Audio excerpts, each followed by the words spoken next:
década de que las Fuerzas Armadas fueron asignadas a labores de seguridad pública, hay consenso entre Marina y Ejército para dejar de hacer funciones policíacas y regresar a los cuarteles.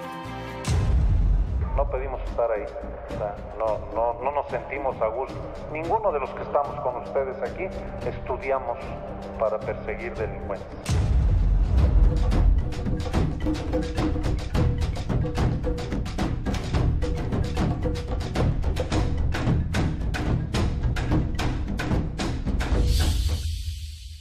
Nuestra idea, nuestra profesión es otra y se está desnaturalizando. Estamos haciendo funciones que no nos corresponden porque no hay quien las debe de hacer o no tienen esa capacidad. En el Congreso de la Unión hay 3 iniciativas del PAN, PRI y PRD para una nueva ley de seguridad interior, en la que proponen desde el regreso gradual del Ejército a sus labores constitucionales hasta reglamentar su participación en las tareas de seguridad. En suma, bajo plazos semestrales o anuales, las propuestas de ley facultan a las Fuerzas Armadas para atender la seguridad interior y contemplan prórrogas indefinidas. Por escrito, los secretarios de Marina y de la Defensa pidieron a los legisladores no confundir seguridad pública con seguridad interior y no otorgarles funciones policíacas. Aunque el centro de la polémica ha sido si se reglamenta la participación de las Fuerzas Armadas en tareas de seguridad o se retiran gradualmente de las calles, la realidad es que hay una crisis de seguridad en México con corporaciones policíacas rebasadas. El tema fundamental es seguridad pública. Las Fuerzas Armadas dicen no estar preparadas para labores policíacas. La pregunta es si las policías municipales, estatales y federales lo están.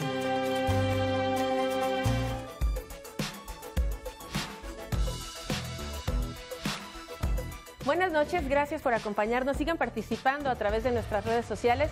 Doy la bienvenida a la diputada Marta Tamayo. Ella es autora de la iniciativa de Ley de Seguridad Interior del PRI. También nos acompaña Juan Ibarrola, él es especialista en Fuerzas Armadas, y el senador Roberto Gil Suart, autor de la iniciativa de Ley de Seguridad Interior de su partido, el PAN. Bienvenidos y que comience el debate. Quisiera, Juan, empezar contigo y que nos des tu evaluación de la intervención de las Fuerzas Armadas en temas de seguridad ya hace 10 años.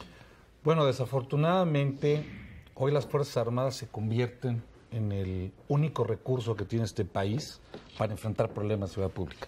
Las Fuerzas Armadas del mundo deben de ser el último recurso para enfrentar situaciones de Estado o fenómenos sociales que se convierten en amenazas del Estado. Insisto, el último recurso. Y en México, desafortunadamente, y digo desafortunadamente también para los ciudadanos, hoy las Fuerzas Armadas son el único recurso. Gobernadores, alcaldes no tienen forma de enfrentar o no quieren enfrentar un problema de seguridad pública que se convirtió ya en un problema de seguridad interior por las amenazas y por todos los fenómenos sociales que se desarrollan a partir de esto. Sin embargo, un país no puede tener a sus Fuerzas Armadas como el único recurso para esto. Por eso creo en la urgencia de una ley de Estado, una ley de seguridad interior que sea ley de Estado, no ley de partidos, no ley de unos o de otros, una ley de Estado que nos dé seguridad y certeza a los mexicanos, sobre todo ¿para qué? Y digo, lo comparten las dos propuestas, tanto de la diputada como del senador Gil, para acotar la participación de las Fuerzas Armadas. Y creo que es importante ese debate porque ahorita está mucho en redes, la ley golpista que tanto te han pegado, la militarización es que del justamente país. allá quisiera ir. Dice Juan Ibarrola, diputada, es la única alternativa que hay en México porque no hay policías que se puedan encargar de la seguridad. Ok, ustedes están proponiendo reglamentar la actuación del ejército y gradualmente el retiro del mismo, pero ha habido esta acusación que al contrario quieren como militarizar la seguridad. ¿Qué respuesta tiene ante esta aseveración? Muchas gracias, Irma. Primero me gustaría aclarar que la iniciativa que la suscribo acompañando al doctor César Camacho, que es nuestro coordinador de la bancada en el PRI, es una iniciativa de ambos. Y también decirte que efectivamente el problema de la seguridad pública en el país se ha convertido ya en un problema de seguridad interior. Hay una diferencia. La seguridad pública que corresponde constitucionalmente a las autoridades civiles no ha sido no nos ha dado el soporte suficiente y ha habido necesidad de que autoridades de orden federal, Policía Federal y Fuerzas Armadas intervengan para solventar los problemas que se presentan en las entidades, en algunas regiones, y que el propósito es que mantengan la estabilidad institucional, que el Estado tenga viabilidad y que las garantías de los ciudadanos permanezcan. El objetivo principal de esta iniciativa tiene como propósito regular la facultad presidencial en la disposición de las Fuerzas Armadas para seguridad interior. Se pretende regular, como decía la diputada, una función que está en la Constitución desde hace 200 años, que es la función de seguridad interior. El viejo concepto de seguridad nacional se desdobla en dos funciones, seguridad interior y defensa exterior.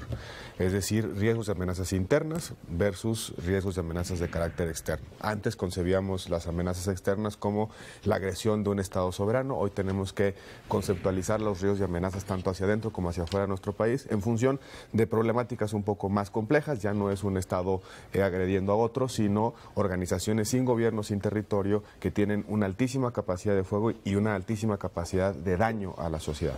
En ambos, en las 4 iniciativas se busca regular los supuestos en los cuales la Federación ha de intervenir para estabilizar una determinada situación. A veces se piensa que solo estamos regulando la participación de Fuerzas Armadas. Es un aspecto de lo que debe ser regulado. En realidad, lo que estamos tratando de construir es un mecanismo a partir del cual la Federación pueda auxiliar a un orden de gobierno, sea estatal o municipal, para resolver una determinada problemática, fenómenos criminales, de tal suerte que no escalen hasta grado tal que se ponga en riesgo otros valores de nuestra convivencia, como por ejemplo la integridad del Pacto Federal, la integridad del Estado, la viabilidad de la gobernabilidad democrática de nuestro país.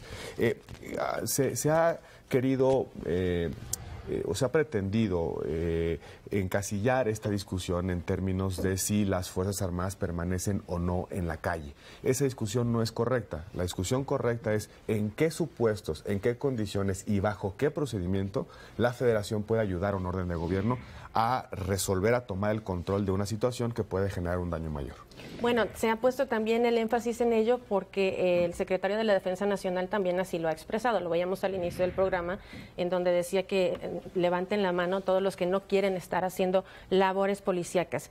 Es la única opción que tiene por ahora México, pero ¿cómo gradualmente se puede llegar a otro punto en donde las policías se encarguen de la seguridad cuando tenemos policías estatales infiltradas e ineficientes de acuerdo a los resultados que hemos tenido? También hay que responsabilizar a alcaldes, gobernadores, de que tienen una responsabilidad y una función. Pongo un ejemplo, y la gente del auditorio no me va a dejar mentir. ¿Cuántas veces se ha recuperado Ciudad Juárez? ¿Cuántas veces los soldados, los marinos han recuperado Veracruz, Acapulco, Torreón, Tijuana, Tamaulipas, y se vuelve a perder?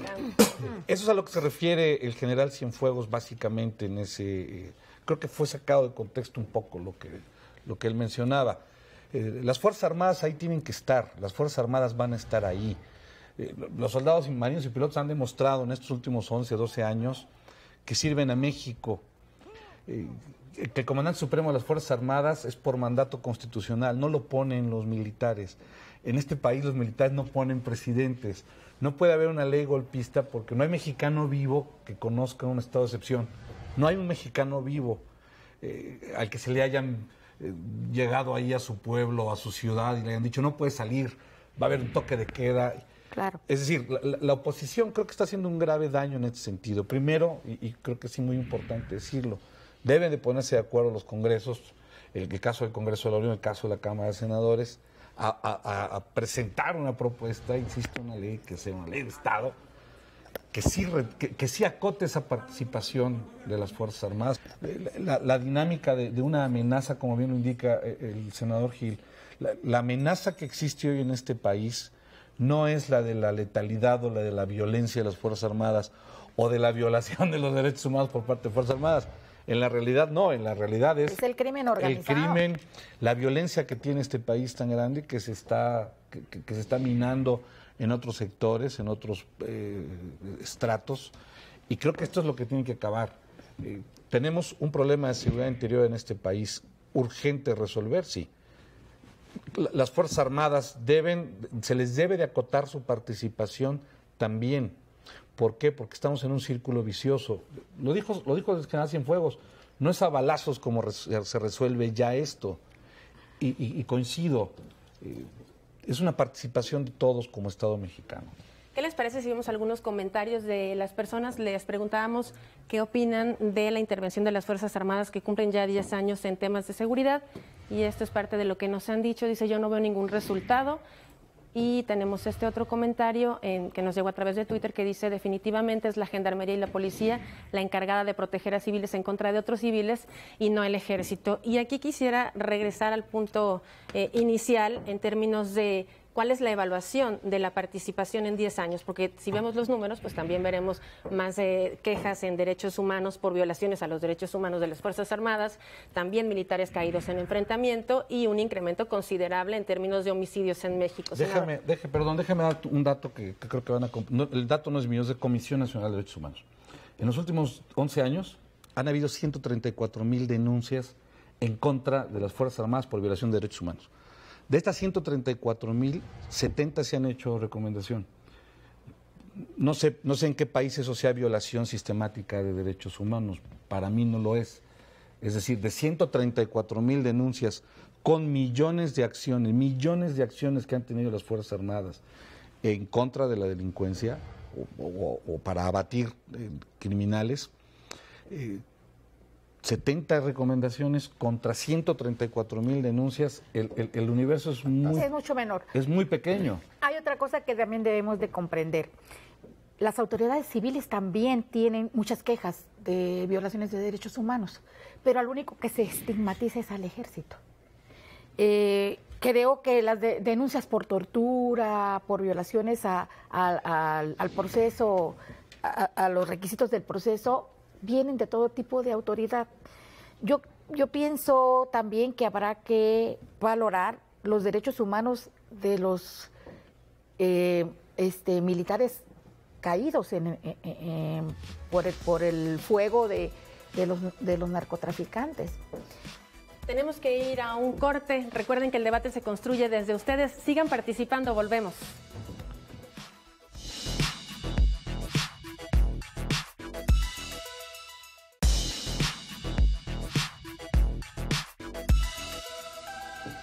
Regresamos y vamos a ver más comentarios en redes sociales. De Abel Padilla que dice, idealmente el Ejército no debería de cubrir labores de seguridad pública, pero Policía Municipal, Estatal y Nacional es un lastre. Estamos desprotegidos y es parte de lo que platicábamos hace un momento fuera del aire. También tenemos de José Francisco que dice, obviamente su función debería de ser el combate al crimen y la delincuencia, apoyo a la población civil en desastres de toda índole y, por supuesto, defender la soberanía y la integridad nacional. Y bueno, pues es los comentarios que nos han llegado de las personas acerca de cómo es que tiene que intervenir el Ejército y están divididos. Hay quien dice sí que no se vayan y se sienten más seguros y hay quien dice el Ejército no tiene por qué estar aquí. Me ha tocado, rápidamente, me tocó ver un día a una señora preguntándole a unos militares que si traían cura.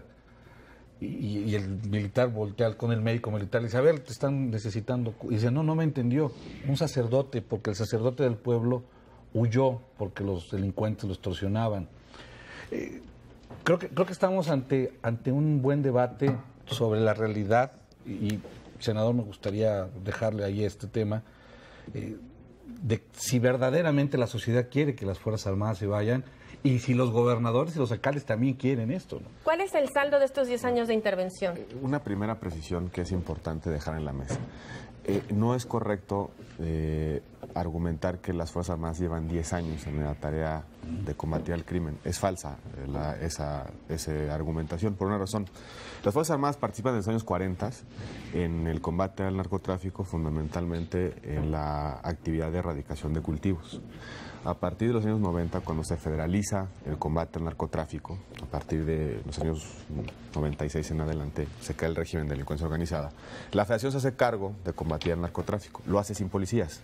La primera Policía Federal se crea en 1999 como una fusión entre la Federal de Caminos y un trasvase de militares que Dos brigadas de policía. Dos brigadas de militares que pasan a la entonces Policía Federal Preventiva. Es decir, la Federación empieza a asumir la responsabilidad de combatir el narcotráfico, pero lo hace sin policías. En consecuencia, recurre a Fuerzas Armadas. Conforme se ha ido complicando o ha evolucionado el fenómeno narcotráfico, fundamentalmente se ha mudado de un negocio de trasiego de drogas a un negocio de crimen extractivo de rentas, robo, secuestro y extorsión, se han tenido o se han convertido lamentablemente en los primeros respondientes. Las Fuerzas Armadas siempre van a realizar tareas asociadas a la seguridad nacional. El narcotráfico es una amenaza a la seguridad nacional y así está establecido desde 2004 en la Ley de Seguridad Nacional.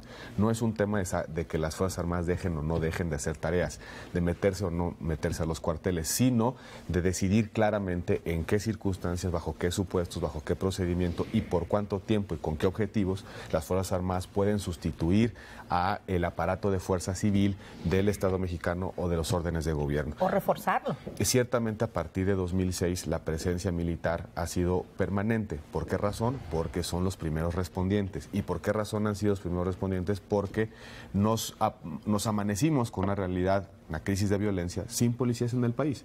Para poner un dato, en 2006 había aproximadamente 9,000 policías federales. Hoy hay cerca de 40,000. Es decir, un país con poco más de 120 millones de mexicanos tiene 40,000 policías federales. Esa es la razón por la cual se ha tenido que recurrir a la reserva que implican las Fuerzas Armadas para generar presencia disuasiva o también para contener fenómenos de crimen. Creo que ahí es donde tenemos que empezar a situar el debate. Perdón, pero sí es importante. El primer respondiente no pueden ser de manera legal. Claro que no. Son los primeros están en estar ahí. No, en los hechos están funcionando como primeros respondientes. En los hechos, de manera legal, no pueden. Y claro, pero el tema de fondo es ese. Tenemos que romper un perverso incentivo que se ha asentado en nuestra realidad en los últimos años. ¿Por qué los gobernadores no están formando policías? Porque siempre es más rápido, más barato y más fácil recurrir a pelotones del ejército que empeñarse en construir buenas policías. Hay órdenes de gobierno que sí lo han podido hacer. Está el caso de Nuevo León, está el caso de Baja California, una etapa que ahora tiene algunos problemas, o bien también Chihuahua. En fin, hay experiencias exitosas en la formación de policías y hay unas tragedias verdaderamente lamentables sobre un descuido en la formación de instituciones o bien en la deconstrucción de instituciones. Tenemos que empezar a crear los incentivos correctos para que se formen policías. Y lo primero que hay que quitar es esta lógica de que se puede recurrir de manera ilimitada a las Fuerzas Armadas. Es un incentivo que ha provocado que no tengamos primeros respondientes civiles. Pero ¿cómo hacerle si es la única alternativa que tenemos ahora y que no sea una Yo creo que cuestión lo que habitual? debemos hacer primeramente es regular la presencia de las Fuerzas Armadas y de las Fuerzas Federales en caso de que se necesiten. Ahora se necesitan en todo el país. Pero 24 estados. En 24 estados. Pero al mismo tiempo deben de avanzar las regulaciones para tener un mando único o mixto. No hemos podido ponernos de acuerdo. Hay ahí en juego muchas cuestiones que prolongan los acuerdos en ese tema. Entonces, y lo otro no puede esperar. El ejército está ya en las calles y hay que regular esa actuación al propio tiempo de que adelantemos las discusiones acerca de cómo coordinarnos fuerzas federales con fuerzas locales. ¿Quién lleva el mando? ¿Quién coordina? Y todas estas cuestiones que ahorita son materia de discusión. Otro tema que se ha propiciado con estas discusiones es el uso de la fuerza. El uso de la fuerza también tiene que regularse y estamos en toda la disposición de entrar a estudiar y a seguir esos temas, pero tampoco debe de aplazarse, ¿sí? Corren por su propia camino cada uno de ellos y todos pueden llegar a coincidir en ir mejorando, pero es inevitable que tenemos que regular la facultad del presidente. Y advierten que sí hay consensos, porque como que decían que a principios de año, después que van a hacer un foro, y como que no vemos que... Se han hecho varios foros. Nosotros en conjunción con el Senado hemos escuchado especialistas de Derecho Constitucional, hemos escuchado internacionalistas y defensores de derechos humanos. Hay posiciones extremas en algunos de los temas. Se habla de letalidad, y cómo no puede haber letalidad si desde que está invadido este país de armas de lo más sofisticado, el ejército es el único que le puede hacer frente, ¿sí? La Armada y el ejército a esa capacidad de fuego que tiene el crimen organizado. ¿Cómo no va a haber letalidad si los criminales salen a matar o a que los maten? Senador, el general Cienfuegos y también el secretario de Marina decían no confundir seguridad interior con seguridad pública. ¿Qué es exactamente lo que les han pedido? Justamente, más que los militares regresen a los cuarteles, es que regresen a su función original. Y su función original es defender a México de una agresión externa, pero también defender a México de los riesgos y amenazas que se generan dentro de nuestro territorio, en ese caso por la acción de crimen organizado, y que pueden afectar valores más allá de las víctimas directas de un homicidio, de un robo, de un secuestro. Para ponerlo de manera muy plástica, ¿cuál es la diferencia en seguridad pública y seguridad interior como dimensión de la seguridad nacional? La seguridad pública previene y persigue delitos que se cometen entre personas. Una persona agrede a la otra, lastima a la otra. La seguridad interior, como dimensión de la seguridad nacional, protege cuando una cierta realidad criminal afecta no solamente los derechos de las víctimas directas, sino otros valores, la gobernabilidad democrática, la soberanía nacional, la integridad del Estado. Desde hace 20 años hemos concebido en este país, no es un debate nuevo, que el crimen organizado puede afectar la seguridad nacional en la medida en la que debilite a las instituciones. Y ahí está habilitada la participación de Fuerzas Armadas, por lo menos desde 2004, cuando hicimos la Ley de Seguridad Nacional, que por cierto nadie ha impugnado ni política ni jurídicamente. Que bueno, porque no nos vamos a regresar a esa discusión. Positivo, ya sería sí. un absurdo pensar que las organizaciones criminales como el Cártel de Sinaloa no están alterando las condiciones de gobernabilidad o no pueden poner en riesgo valores más allá que las víctimas, que los derechos de las víctimas directas. Yo creo que esa es la realidad, senador. En todo el mundo. Ya es así. En todo el mundo. La amenaza que generan los grupos criminales en este país, que como bien lo apunta, no solamente es narcotráfico, es trata de personas, es piratería. Todos los mercados ilegales. Todos los mercados ilegales controlados por esta delincuencia que están generando que se rompa el estado de cosas en este país. Pero ya es una realidad, es decir, no está por alcanzarnos, ya nos alcanzó y es amenaza. Y déjeme darles un dato que es bien importante. A ver, en los años 90 había aproximadamente 5 grandes organizaciones criminales que se dedicaban al narcotráfico. Y más o menos tenían una presencia o se disputaban 5 zonas territoriales del país, fundamentalmente las rutas de paso hacia Estados Unidos. Puertos de entrada de mercancías desde los puntos de producción en América Central, Colombia, y los puertos de salida o de exportación hacia Estados Unidos y las rutas de paso. Hoy esas 5 organizaciones se han convertido en un poco más de 208.